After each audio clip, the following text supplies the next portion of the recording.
Welcome to Voices of the Community, which explores critical issues facing Northern California communities. We introduce you to the voices of community thought leaders and change makers who are working on solutions that face our fellow individual community members, neighborhoods, cities, and our region. This is George Koster, your host.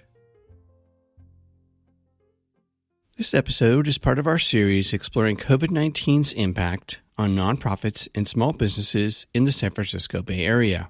Back in April of 2020, when we decided to create this ongoing series on COVID-19's impact, first on nonprofits and then on small businesses in the San Francisco Bay Area, we, like you, had no idea how long the pandemic would go on and what the health and economic impact would be in our community. As we enter the second half of 2022 with the latest explosion of cases from the most recent COVID-19 Omicron mutations, along with the masking requirements being changed and folks getting their vaccinations, our communities are still struggling to deal with the health, economic, mental, and societal impacts of the ongoing global pandemic. This all adds to the ongoing uncertainty of our ever-changing indoor and outdoor, vaccinated and unvaccinated protocols, and the politics of the pandemic that will drive how we all come back together as a unified or fractured community. We will continue to shine a spotlight on the nonprofits and small businesses that make up the fabric of our community, along with the founders and staff who are struggling to deal with the impact of the COVID-19 pandemic on their operations, services, and sustainability until we can all get to the other side of the pandemic.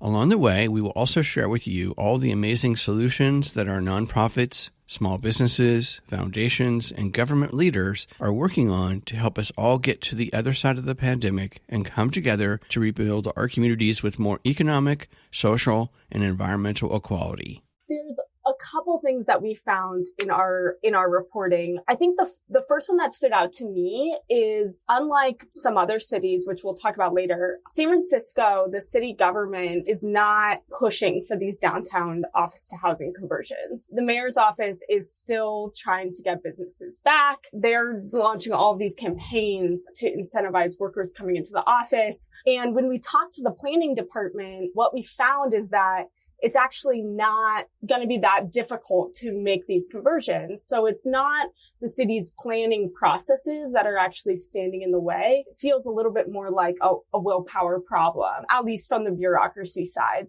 This is part 3 of our 3 episodes exploring how the COVID-19 pandemic is impacting San Francisco's downtown neighborhood and economy, along with the efforts to address the issues and to reinvent downtown San Francisco.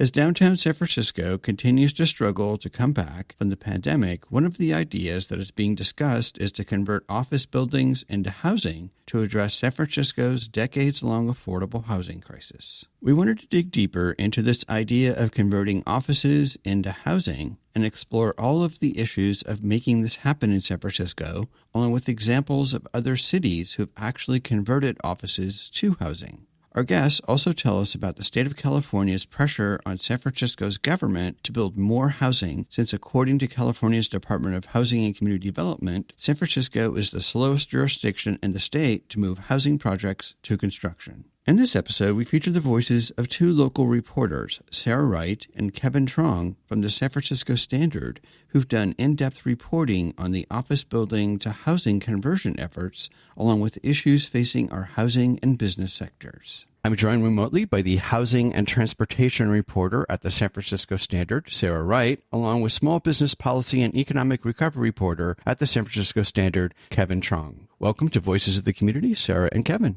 Thank you for having us. I'd like to begin by just having each of you provide the audience a quick background on yourselves and reporters here in San Francisco and your proverbial reporting beat, which a lot of people don't realize what that is anymore, or report desk. So, Sarah, why don't we start with you? Yeah, sure. So I report on housing and transit here in San Francisco, which basically means that I'm looking at land use and how the city is deciding where things should go and how things should work and how it affects the residents. So how you get around in your day-to-day life, things like where you live and how much it costs to do all of those things. Great. Thank you. And Kevin? So my focus is looking at small businesses, which are the backbone of a lot of neighborhoods, a lot of cities, often the major employer in a lot of communities. What are the struggles that they're kind of going through, particularly as we look to the recovery that has happened or not happened in the last 2 years since the pandemic. And I kind of report on the business owners themselves, the folks that connect with them in the community, and the larger policymaker discussions on how to enable their success and continuing growth. Great. Thank you. So I had both of you on the show because this is part 3 of our third story on downtown San Francisco. We just dropped a show a couple weeks back with Anna Tong, who works with you guys there on taxes, and Noah Arroyo over at the San Francisco Chronicle, who's been really following all of the various, if you will, plans, ideas, designs for trying to bring back downtown. And I really wanted to have both of you share with the audience all of your wonderful reporting on the concept that I think a lot of people see vacant buildings in downtown, and the whole concept of, we have a housing problem where 10,000 plus people are unhoused. We don't have enough housing. We have vacant office buildings. Let's magically mash them together and create housing downtown. We really need more people living downtown and make it a community, et cetera. So I'd love to have you each provide a little background on your reporting, kind of provide some context of reporting on the whole downtown or the attempts of downtown recovery, especially within the lens of housing and business and policy. So, Sarah, would you like to begin? Yeah, sure. So Kevin and I kind of kept hearing from Mayor Breed and from lots of other folks at the city this plea for businesses and workers to come back downtown. But no one really was making commitments and moves to have offices be full. And as a result of that, Kevin did a lot of reporting on small businesses that are suffering. I did a lot of reporting on transit ridership that wasn't coming back. And meanwhile, I'm reporting on San Francisco's housing crisis, which is ongoing, and our current need to find space to house all of our residents that live here now and our future residents. And so then this question kept crossing our desk. We were getting tweets on social media. We were getting emails. We were getting calls from people saying, why not kill two birds with one stone? Why not use these huge empty buildings to help house people in San Francisco? And they're just basically this idea that there must be a better use for that space than sitting empty. And Kevin? Yeah, so I'll add one other piece, which was the fact that it was in the cultural conversation, so much so that Elon Musk, Jeff Bezos were tweeting about this issue. So if we knew that people of that sort of ilk were talking about it, we knew this was a conversation that was happening on our local community, or something that we were hearing on a day-to-day basis. And honestly, somewhat selfishly, I used to work downtown, and going back and forth from downtown during the pandemic was really sad. So I also had the kind of optimistic hope, but maybe we could sort of figure out what the solution could be. And part of what we do is sort of delve into those questions and actually try to answer what that might look like to enliven and enrich that area again. So that was where we kind of started our reporting from. Thank you. Good context. And I'd like to step back a little bit further, only because in pre-pandemic times, I'd love to have you kind of share with the audience a little bit of, as much as you can, the context of what downtown dynamics were, right? And still are, which is high commercial rents, high crime, which is kind of floated back in, high taxes, the homeless issue, safety issues, which have now been accelerated. So we had that, if you will, pre-pandemic. Then the pandemic basically takes all of those elements along with others and accelerates it. So, Kevin, why don't you start and provide a little bit of, if you will, framing, set the table for us on what it was like pre-pandemic in downtown. Right. So, I mean, pre-pandemic, when I worked there, especially, you had tens of thousands of people flooding in. And those issues that you mentioned were there, George, but they were papered over by that population. It was hard to kind of see the issues around homelessness, around public safety, when you had so many people walking around. You had a kind of critical mass. And the issues around high commercial rents and kind of that stuff was papered over by the really enormous economic growth that San Francisco has seen over the past decade. Prior to the pandemic, everything was up. And when COVID hit, I think it really highlighted some of those problems that were there kind of lurking underneath that surface. And Sarah? Yeah, I think what I've heard, especially from housing developers, is that San Francisco is an expensive market, but pre-pandemic, those expenses were worthwhile. It was a high cost, high reward kind of building market, and people were taking that bet. They were excited about it. And now it's been 2.5 years and people are still not back in the office in downtown. And I think a lot of developers are starting to think twice about whether that high risk is worth it. Well, and staying with you, Sarah, why don't we segue into the findings from your reporting about the housing and transportation component? Yeah, absolutely. So there's a couple things that we found in our reporting. I think the first one that stood out to me is, unlike some other cities, which we'll talk about later, San Francisco, the city government is not pushing for these downtown office to housing conversions. The mayor's office is still trying to get businesses back. They're launching all of these campaigns to incentivize workers coming into the office. And when we talked to the planning department, what we found is that it's actually not going to be that difficult to make these conversions. So it's not the city's planning processes that are actually standing in the way. It feels a little bit more like a willpower problem, at least from the bureaucracy side. So Dan Sider, who is the chief for the city's planning department, said that approvals for an office to housing conversion could take a matter of months, and some of them wouldn't even require a hearing at the planning commission. It's also a process that may be easier than normal housing building of this size, simply because the building already exists, right?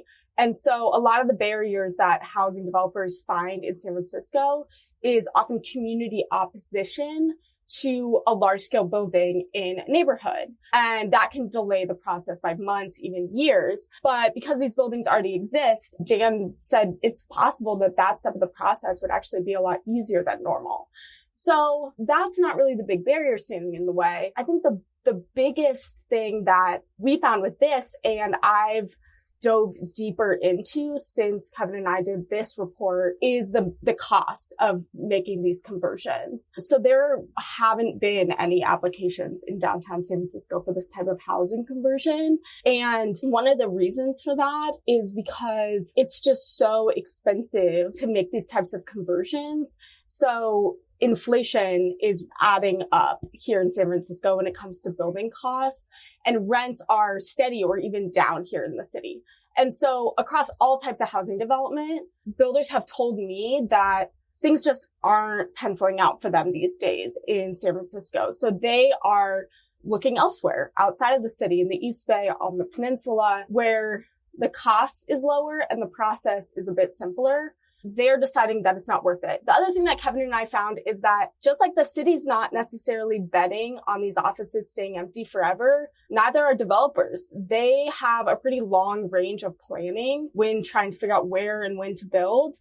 And it's still not certain, even after 2.5 years, whether offices will be full again at some point. And so developers just aren't right now ready to bet on a future of San Francisco that doesn't have tech offices bustling downtown. And then, the other thing is that offices aren't built with housing in mind. If you think about an apartment building, every unit would have to have its own kitchen. Every unit maybe would have laundry.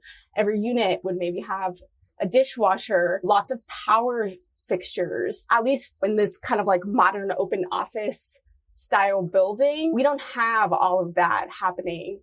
So it would take a large scale gutting of a building to actually change that infrastructure, which again would be costly. What they did tell us at the planning department is there's a type of housing that this could work for, which here in San Francisco we call group housing, which is like this dorm style, which does have communal spaces like communal kitchens, communal laundry, and even sometimes communal restrooms, which would be a better fit for this type of conversions if developers were going to go ahead with this.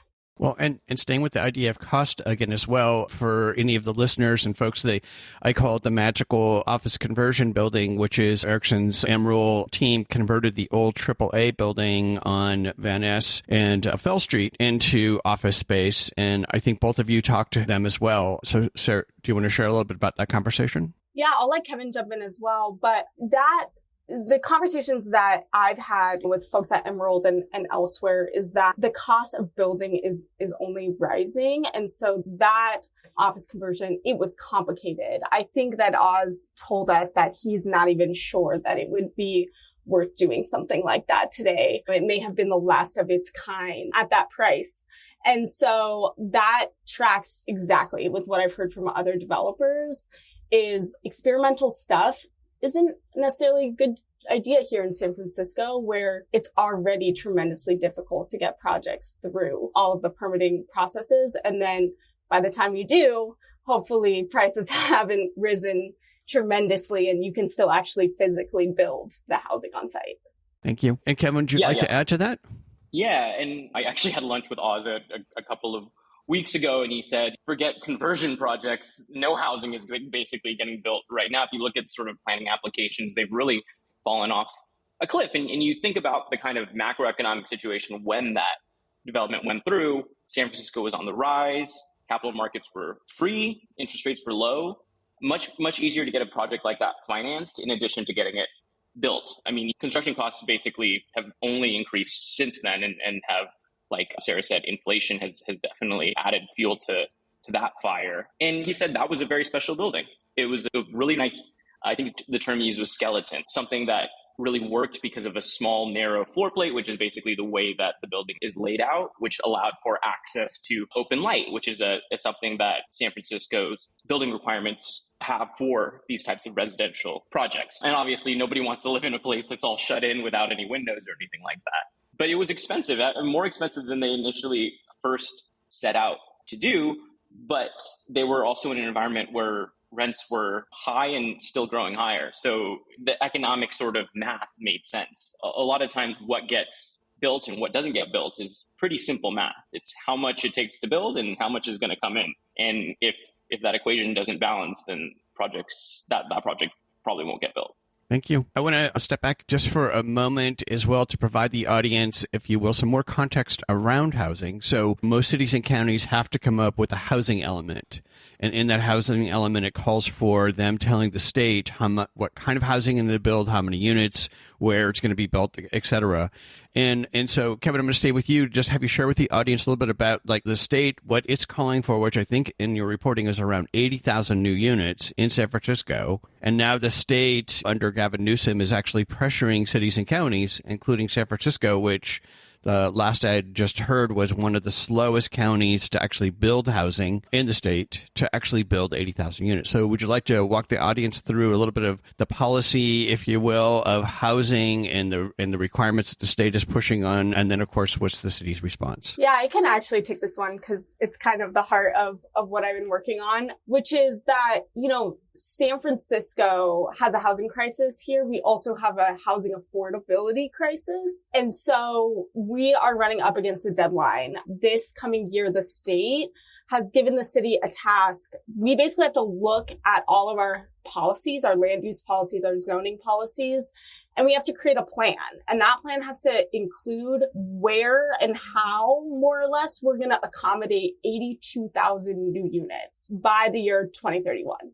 And so if you do the math, like that averages out to sort of around 10-ish thousand units per year. But our housing pipeline right now, we're only building around 3,000 units per year. So we're falling pretty far short of that goal.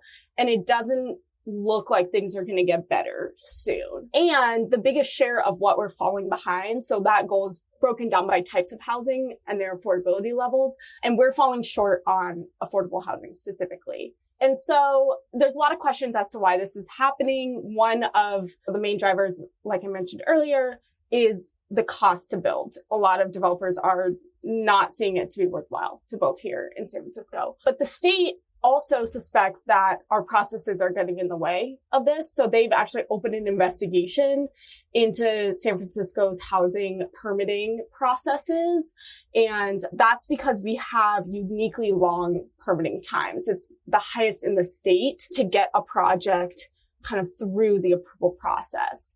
And so one of the reasons that this might be true is because in San Francisco, we have this thing called discretionary review.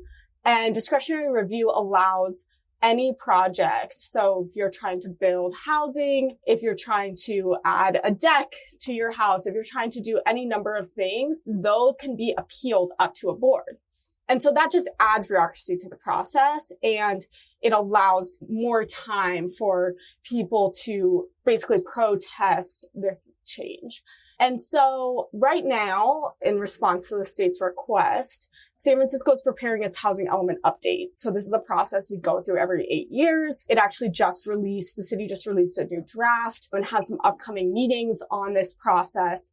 And so we have to show the state, this is how we're going to plan for all of these new units, this 82,000 goal. And the state has to sign off on it and say, yes, this plan looks good. We think you can achieve it. And if it doesn't, then the city could actually lose out on a lot of state funding for affordable housing, which is exactly where we need more. And so the status of housing in San Francisco is such that in the last couple of decades, a lot of the building has been concentrated on the city's east side. That's where our zoning is favorable to these large scale housing projects, but it's also been favorable to things like luxury high rises because they're more profitable. But the thing is, to meet this 82,000 unit goal, San Francisco is going to have to build all over the city, and it's going to have to build different types of housing. So downtown is maybe on the table. At the end of the day, San Francisco is a 7x7 city, and there's not a lot of space. So I think what the planning department has told me is that they're exploring all options for new neighborhoods and areas to help hit this affordable housing goal, and then just our housing goals in general. And Kevin, coming to you, you can add some more to that piece on housing, but I also, since you've been working on the whole small business climate, and we are talking about downtown, love to get your perspective on where you feel like business is 2.5 years in. We're going into the fourth quarter, which is holiday. They're trying to bring more travelers back. Just had Salesforce's largest convention that you guys reported on as well.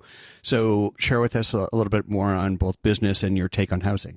Yeah, so I'll jump in on the housing issue. Currently, San Francisco is in a bit of a standoff with the state over control over its housing destiny. And San Francisco has had quite a lot of control over its internal housing politics and policies over the last few decades. But now we're starting to see a split, and we're starting to see the state and its new sort of housing enforcement arm really come in to play. And they kind of want to make San Francisco a bit of an example, because they sort of see it as a problem child when it comes to the need to solve the housing crisis. I was at an event with Mayor Breed a little bit earlier this week, and she said, everyone knows that there's so much unnecessary drama in San Francisco to build housing. And then she took a hit at some of her political adversaries as part of that. But I mean, you can kind of see it on the ballot in November. Prop D and Prop E are basically opposing measures that are both, quote unquote, meant to streamline the production of affordable housing and sort of remove some of what Sarah was talking about in terms of discretionary review, building affordable housing units without necessarily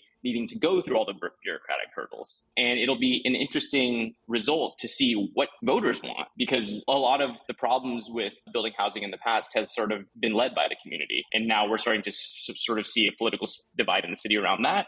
And we're obviously seeing political divide in the city in terms of its leadership on that question as well. Yeah, to bring it back to business, I was at Salesforce, Dreamforce, and I think somebody described it to me like Coachella were mainly for dudes with laptops, but honestly kind of made me a little bit emotional. I was talking to some of my colleagues and friends about this because we hadn't really seen downtown like that in the last 2+ years, alive, excited, vibrant in that way. How much of that sort of filtered out to some of the surrounding small business, I think, is an open question. You had hotel rates really go up, but sort of ADR, which is average daily room rates, sort of not as high as it was in the pre-pandemic era. We had about 45,000 people attend Dreamforce earlier this year, but compared to 170,000 in kind of the pre-pandemic days. So we're still kind of getting back to it. But the problem remains. I was talking to some folks about what was the biggest weekend they'd seen since, or what was the biggest sort of boost they saw prior to Dreamforce, and they were like, oh, it was the Warriors parade. And it's like, we can't have the Warriors win the championship every week, you know what I mean? So a lot of the sort of business climate, the business activity is driven by having folks that were office workers. And if we don't have that, then we need to sort of create a center of gravity around downtown to get people there, whether that is more events, whether that is more arts displays, whether that is, in this case, actually building housing so people live in the places where they used to work. You're listening to Voices of the Community, which explores critical issues facing Northern California communities. Voices of the Community is supported by a grant from the James Irvine Foundation, dedicated to a California where all low-income workers have the power to advance economically. More at irvine.org. This is George Coster, your host, and if you're just joining us, this is part 3 of our 3 episodes exploring how the COVID-19 pandemic is impacting San Francisco's downtown neighborhood and economy, along with the efforts to address the issues and to reinvent downtown San Francisco. Let's get back to our conversation with San Francisco Standard reporters Sarah Wright and Kevin Trung about their reporting on converting office buildings into housing, along with examples of cities that have successfully done this and the housing and business issues facing San Francisco. Well, and staying with you, Kevin, especially within the context of business leaders, right? In the before times, we had Benioff, head of Salesforce, battling it out on Twitter with Dorsey over at Twitter, soon to be Elon Musk's new magical land, beating each other up over Twitter on housing. Where are we with our business leaders today in October 2022 to help us build, to Sarah's point, 2,000 units a year? So I was able to catch Mark Benioff a little bit when I was at Dreamforce, and he basically said, we need more housing in downtown. And he said he was traveling around as a billionaire businessman. I guess you travel around quite a bit. So he was traveling around to the different sort of municipal business centers around the country. And he said the ones that feel alive are the ones that have a greater mix. And this is the problem that OEWD, the Office of Economic and Workforce Development, talk about is San Francisco's downtown is homogeneous. It hasn't needed to really sort of change its stripes until now. But having something so reliant on one single use is, as you can see, hits harder in these sorts of downturns. And having something with a little bit more of a mix makes it resilient. I mean, unfortunately, although there was some debate a few years back, a lot of these tech CEOs seem to be sort of pulling back or disinvesting, either from their companies or from San Francisco. So Square or Block no longer has its official headquarters in San Francisco. Its official headquarters is in the world, in the cloud, whatever. Salesforce and Mark Benioff, which has obviously a huge presence downtown in its tower, is rapidly trying to unload its office space. And he was previously one of the biggest cheerleaders for the return to work and definitely has changed his tune on that front. And now, so I mean, if I personally think, this is my own personal opinion, but if the city is going to get back into, or the city's downtown is going to get its groove back a little bit, it's going to need these sorts of luminaries and leaders to really step up and sort of make a stand and say, here, we're going to invest. Maybe we can't bring all our workers back, but we can invest in whatever the next chapter of this city is. Because to be fair, a lot of these companies started in San Francisco, were fostered in San Francisco, were sort of born with San Francisco talent and creativity and ethos. And if you're not going to invest in it when it's down, then come on, it's kind of a fair is fair. You got to help the city when it's down because it helped you kind of come up.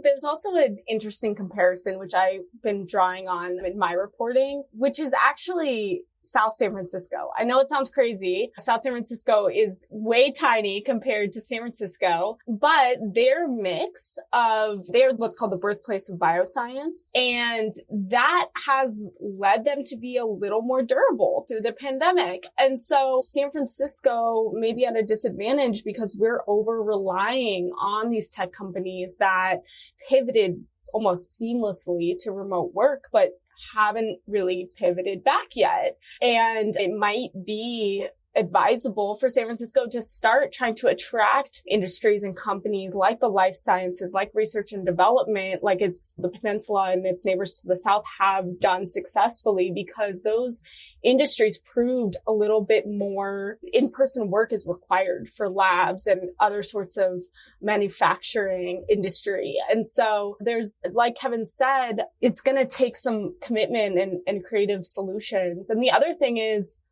housing, there are groups of people who are advocating in San Francisco for this type of mixed use. I think that is seen as a more resilient form of housing and business, to have retail on the bottom, for example, and housing on the top, to allow residents to go downstairs to go to the grocery store. Those types of developments can tend to feel more community-based. They can also tend to be more sustainable because you're not driving to go to the grocery store. You have transit right outside your door. And so there is a vision of downtown that is a little bit more friendly to different types of companies and different types of people who might want to live, work, and play there. Thank you. And Sarah, I'd love to stay with you for a moment, and Kevin, jump in on this one as well.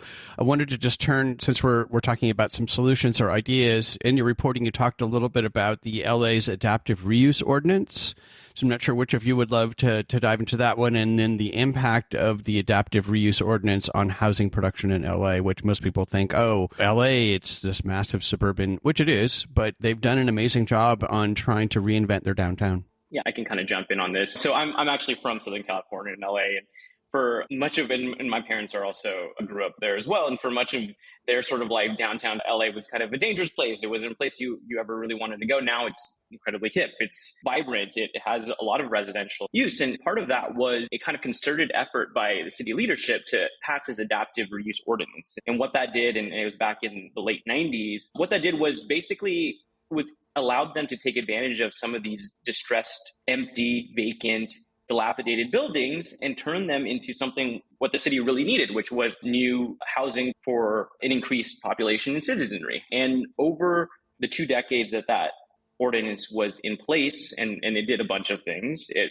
relaxed some building standards, which we haven't gone into the big sort of seismic retrofitting conversation. It's not necessarily the sexiest thing to talk about, but it is these sorts of things in the building code that really make it difficult for developers to actually achieve the goal of converting these buildings. But it kind of relaxed some of the standards in that case in fire exit standards and building requirements, seismic retrofitting requirements. And through the use of this ordinance, the city was able to create 14,000 units. And they're actually not stopping there. I think in the next couple of months, the city council is again actually going to look at an update to this. So basically how it works with a lot of these adaptive reuse ordinances, you start to see basically a slow growth in the amount of units converted, a peak, and then it starts to decline as less and less of these candidate buildings are available. So what they're trying to do is actually do an update to the ordinance to actually broaden the number of buildings that are applicable. So opening up the timeline for buildings. So basically doing more recent buildings as candidates for conversions, basically opening up new different building standards and things like that to actually create this next phase and hopefully in the eyes of policymakers continue the really amazing success that Los Angeles has had as really a poster child for these types of projects over the past 2 decades. Well, and a question for both of you. Do you know from your reporting and conversations with folks, is there any conversation going on with San Francisco thought leaders within housing, downtown conversions, et cetera, to the expertise, if you will, of what LA's been able to do over the last decade plus? So San Francisco right now is really focused on what it wants to do by itself. I don't know how to put that more gracefully, but Kevin mentioned it earlier. Governor Gavin Newsom said the other day that the state is going to start penalizing cities that aren't doing enough. And meanwhile, San Francisco's policymakers are focusing on things like fourplex legislation, which I don't know if you know what that is, but the idea is to take a state law actually that allows for basically all single family zoning to be upzoned to allow for more units and create like a special San Francisco version of this bill.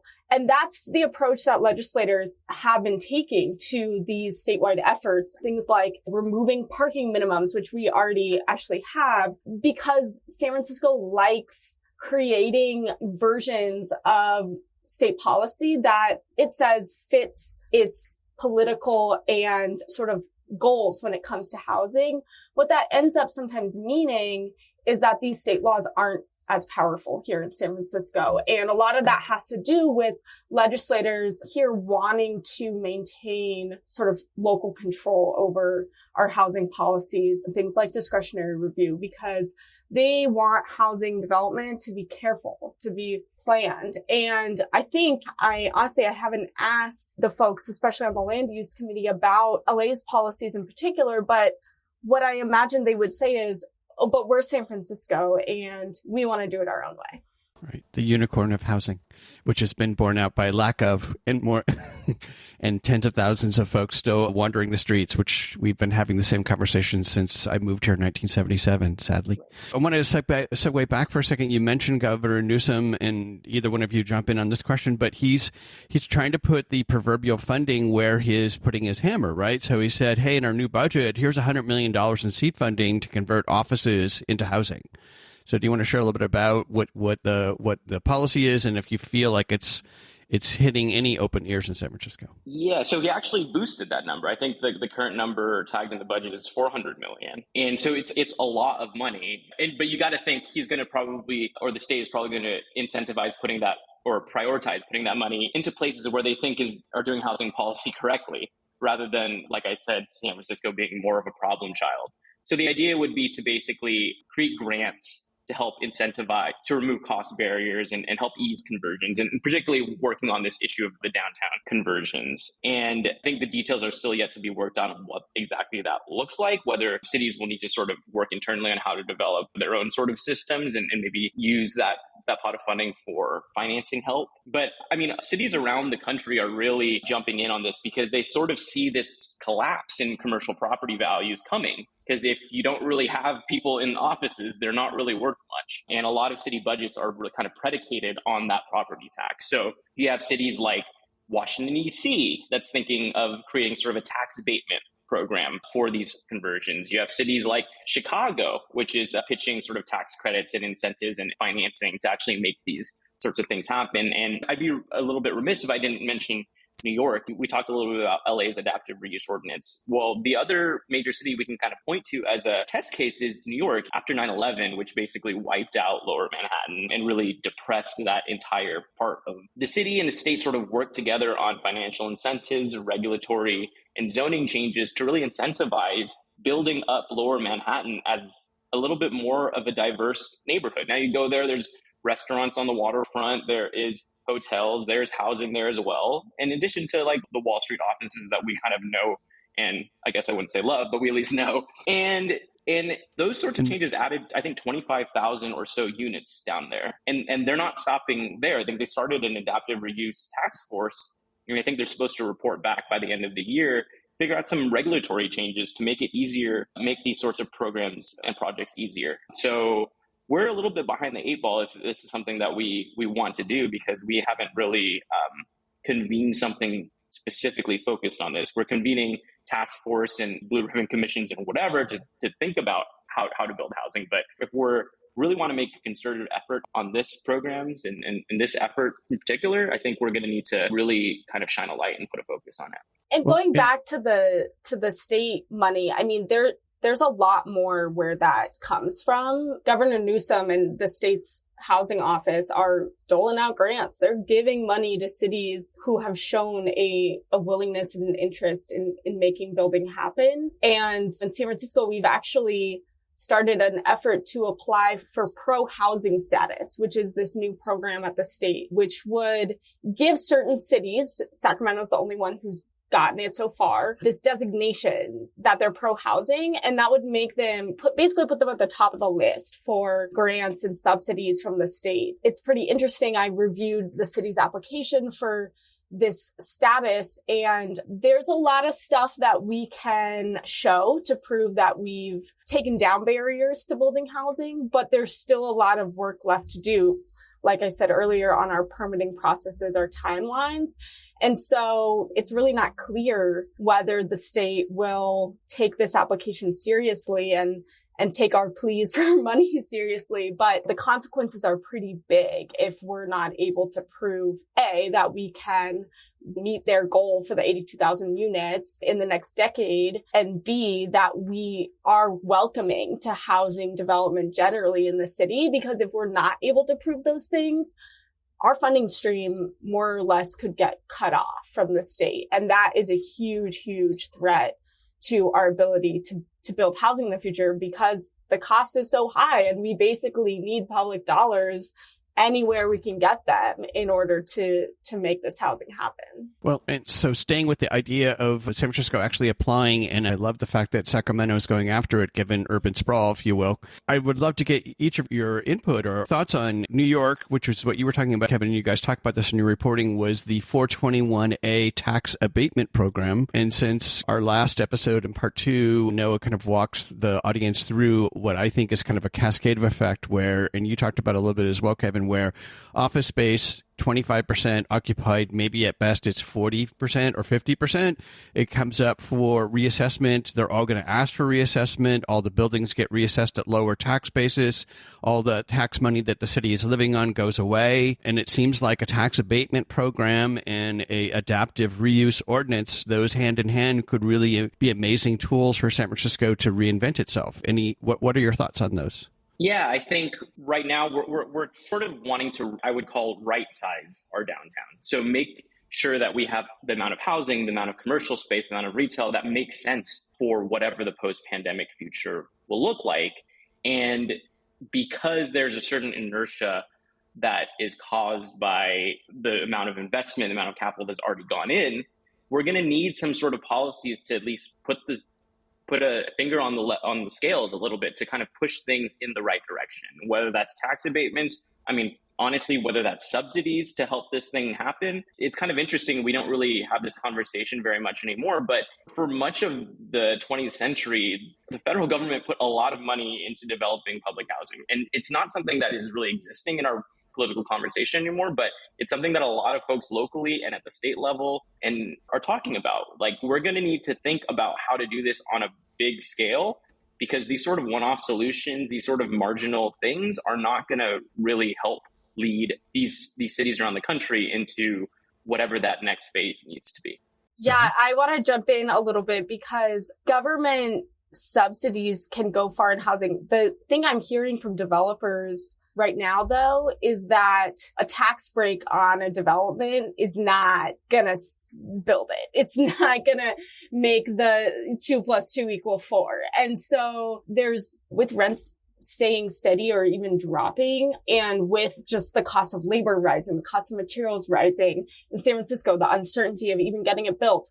And then we have this other thing, which are impact fees in the city, which developers have told me sometimes actually prevent a project from happening because San Francisco asks for such a high, in their opinion, number of units to be below market rate. So they can't charge market rate rents on up to 25% of the housing they're going to be building on site. And so that kind of thing does beg the question, like Kevin brought up, if there's a public housing, or the new phrase today is social housing option, where government steps in and does more than just tax discounts and actually pioneers its own housing building, especially in the affordability where housing could be specifically for people who make lower incomes and could be capped basically in order to basically allow more people to live in San Francisco who are getting priced out all the time now. And so those are solutions that are definitely on the radar. I think it's going to take a lot more than what San Francisco is currently doing. The flip side of the impact fees, the inclusionary housing rate, is that it does provide affordable housing in the city, and advocates for it say it's still not enough. Even 25% of a new building is not nearly enough to reach our state goals and to just make the cost of rent go down. And so it's going to take setting aside land for specifically affordable housing. It's going to take these sort of bigger sweeping efforts if the city hopes to counteract the simple market forces that are bending rent and the cost of housing a lot higher in line with every other cost we see, gas prices, everything else. Thank you. I'd love to turn to both of you and ask, how can folks who are listening to the show get engaged in supporting efforts to convert office space to housing or build more affordable housing, help small businesses, etc.? So, Kevin, why don't we begin with you? Well, a lot of it is the stuff that you've heard before. Show up at your local city meetings, right? And get to know your local legislator, whether that is on the city level or the state level, or state legislative level, or the federal level. And a lot of it is education. These things, housing development, housing taxation policy are very complicated.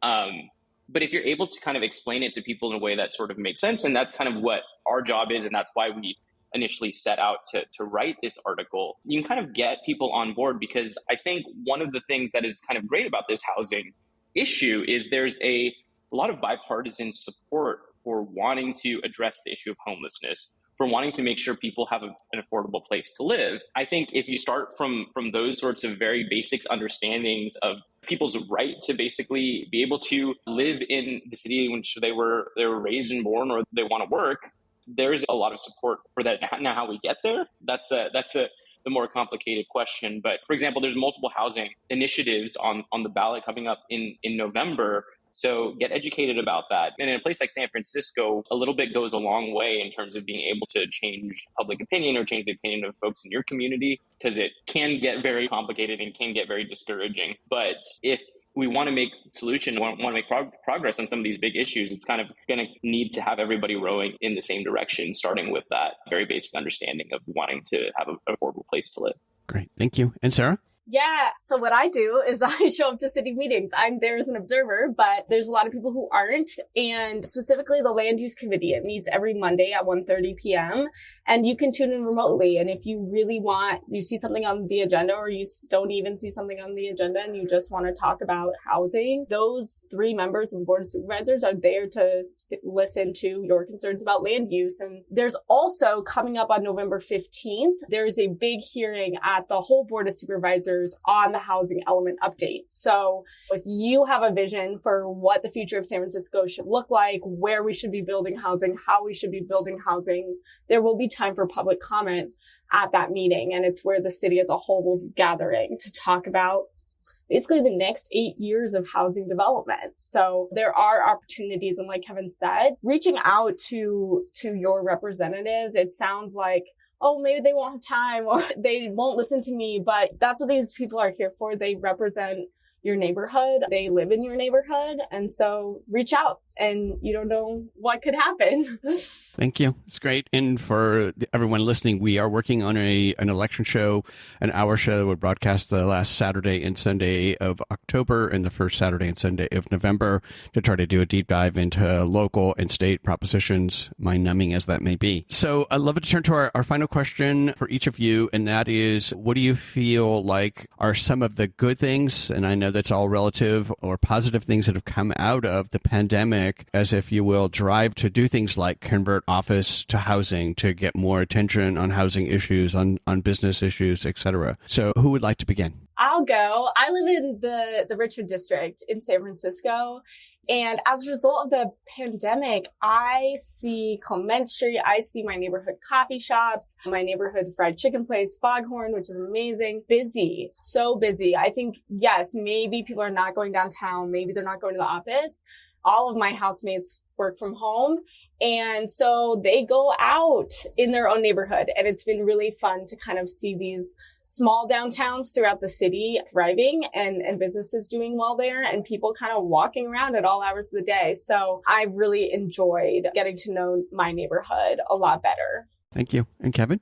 Yeah, and I think I started out this conversation by talking about how the boom times of the pre-pandemic era sort of papered over some of the challenges and the problems that the city had. And I think now we're being confronted with them, and we have a chance to really come together as a city and try to make progress on them. And I think part of that, and I talk to leaders in downtown all the time, and part of that is figuring out whatever this next chapter of downtown might be, and building the kind of infrastructure that we need to make it a 24-hour or at least a 12-hour community rather than a 9 to 5. I mean, somebody made the point to me the other day that downtown is one of the flattest neighborhoods. Why don't we have bike lane infrastructure? Why don't we have ways to get around that isn't just being stuck in a car trying to get on the Bay Bridge? And I don't think we'd be having those conversations without the pandemic. So if anything good can come out of that and helping build something that is a little bit more equitable, that is a little bit more fair, that is a little bit more positive and vibrant, I'm really holding out hope for that. Thank you. So I want to thank Sarah and Kevin for sharing your wonderful reporting work on how COVID-19 pandemic is impacting downtown San Francisco and all the numerous issues and potential solutions of converting office space into housing. We'll make sure that listeners have your contact information, website, and social media, along with links to your reporting, which is always ongoing, and you guys have done an amazing job there, so they can get engaged with the issues as well as the various solutions being proposed and executed by our local government. We hope so. Business and nonprofit organizations, please stay safe and healthy as we all work our way through the latest stage of the COVID-19 pandemic and all of its variants. That's it for this episode of Voices of the Community. You've been listening to the voices of the housing and transportation reporter at the San Francisco Standard, Sarah Wright, along with small business policy and economic recovery reporter at the San Francisco Standard, Kevin Trong. To read Sarah Wright's reporting on housing and transportation, please go to sfstandard.com/author/Sarah-Wright. And to read Kevin Trunk's reporting on both business and recovery policy, please go to sfstandard.com/author/Kevin-Trung. To hear parts 1 and 2 of our downtown San Francisco stories, please go to georgecoster.com and click on Voices of the Community and click on the COVID-19 series and listen to episode 95, which is part 1, that features the voices of Chris Wright from Advance SF and Jeff Belisario from the Bay Area Council Economic Institute, and episode 98, which is part 2 that features the voices of Noah Arroyo from the San Francisco Chronicle and Anna Tong from the San Francisco Standard. We hope that you enjoyed the insights, points of view, and personal stories from the voices of changemakers and their nonprofits and small businesses featured in this series. To find out more and get engaged with the nonprofits, small businesses, and staff members featured in the series, please go to my website, georgecoster.com, and click on Voices of the Community to find links to the extended versions of these interviews and to listen to the entire series. After listening to these stories, we hope that you will consider making a donation and volunteering to provide a hand up to your fellow community members. Today's episode was made possible by the audio wizard and our associate producer, Eric Estrada, and the graphics magic of Casey Nance from Citron Studios, along with the wonderful crew at the San Francisco Public Press and KSFP. Voices of the Community is supported by a grant from the James Irvine Foundation, dedicated to a California where all low-income workers have the power to advance economically. More at irvine.org. Voices of the Community is a member of Intersection for the Arts, which allows us to offer you a tax deduction for your contributions. Please go to georgecoster.com and click on the donate link to make a donation to help us provide future shows just like this one. While you're on our website, you can enjoy our archived past shows, which feature community voices working on solutions to critical issues facing Northern California communities. And you can sign up for our newsletter to find out more about future shows, as well as shows and events from the organizations that are included in our episodes. Take us along on your next COVID walk by subscribing to Voices of the Community on Apple Podcast, Spotify, and Google Podcast, or wherever you get your podcast. You can follow us on Twitter at George Coster, and we'd love to hear from you with feedback and show ideas, so send us an email to george@georgecoster.com. I'm George Coster in San Francisco, and thank you for listening.